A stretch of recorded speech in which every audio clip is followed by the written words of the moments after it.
you understand what um, possibilities are there for this channel and its own corner in YouTube. And the main focus of this channel is the use of Blender. Now, Blender, you can do practically anything you can imagine. It's sort of like the best way I describe it is um, Legos, but without like oh I have without any of the like blueprints to if you ever had any Lego sets, usually Lego would give you like a blueprint on how to build your um whatever it is. It can be a space shuttle or even a yacht or a mansion or some sort of superhero thing stuff, anything like that. But with Blender, you can do all of that stuff um, when learning this um, app, or well, it's not an app, but it's just something to help you navigate and to not basically to not overthink. And I wanted to make this video just to be able to help understand that part, to make Blender as simple, as user friendly, and to where anybody can almost learn how to navigate and use Blender's um, features. So for now, what we have here is just a simple cube. Now you can do practically anything, but what we're going to take a look at with this is if you could take a look over in this direction where the camera is. Now this is going to be very important when you want to learn something new about this. And the number one thing you can do with Blender is figure out the camera. And this is going to be a very important technique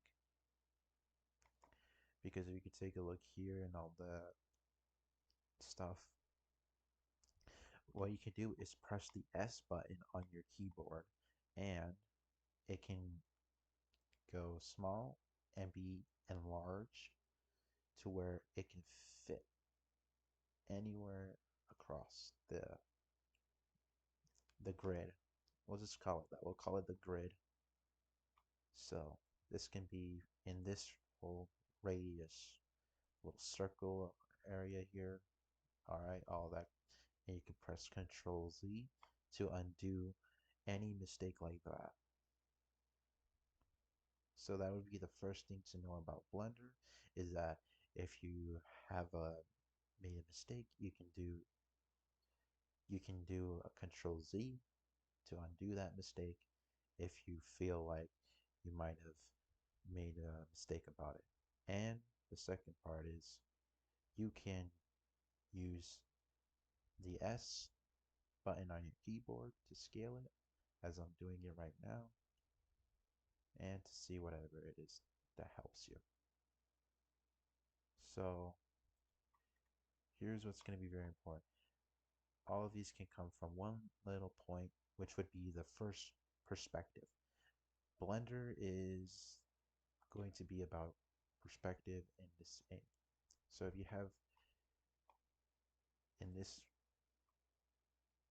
if you know anything about it, this is the this little thing is just first point perspective. Just one little dot, for instance, is just first point perspective. We'll just say one and first perspective.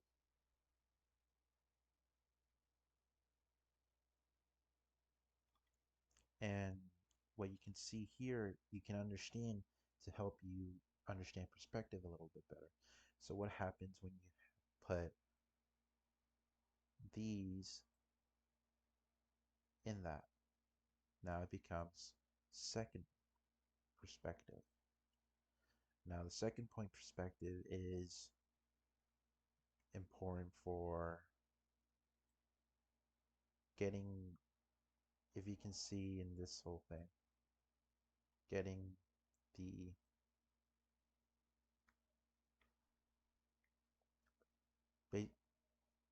the start for like, oh,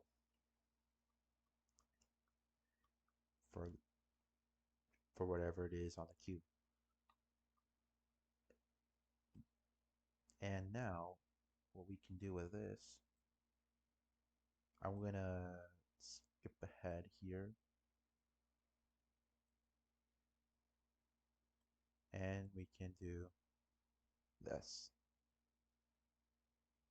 What we can do is place it here and it becomes one side, which can allow us to get for basic shapes.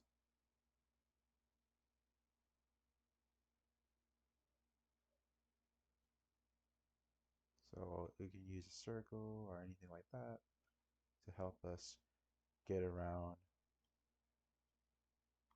here. So think of it like this. Where is this circle facing in 2-point perspective? It is going to still be facing the first point. So wherever this is facing, whether it's in front of you or in the back, you can still be able to do some pretty cool stuff. But I'm going to leave that stuff up to you guys. You guys are probably able to figure that out without me explaining much of it. Again, I'm still learning this stuff too, so I wanted to make this very clear about how to use this stuff. So here's what's going to be very interesting. 3-point perspective. Now, 3-point perspective, I'm going to put it right in front of the camera.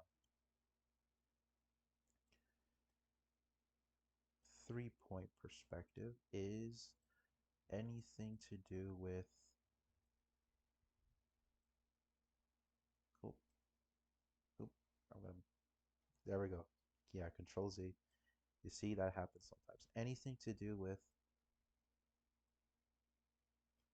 up, down, left, or across. Anything with curves, angles, base, but most importantly, is going to be the face, edge, and the curve. Now I'm going to say so that leads us to where we want to be at with Blender. So just these little basic things can help us get an understanding. The best way to remember these things is to remember the use of the camera. And so this will help us understand point perspective a little bit better so that we can be able to recognize where we are able to move from. So in this way, we can be able to move with ease and not be frustrated without having to um, do extra stuff. We can allow our job to be a little bit easier. And I want to say thank you for even watching this little short um, but simple Blender tutorial about basic perspective and how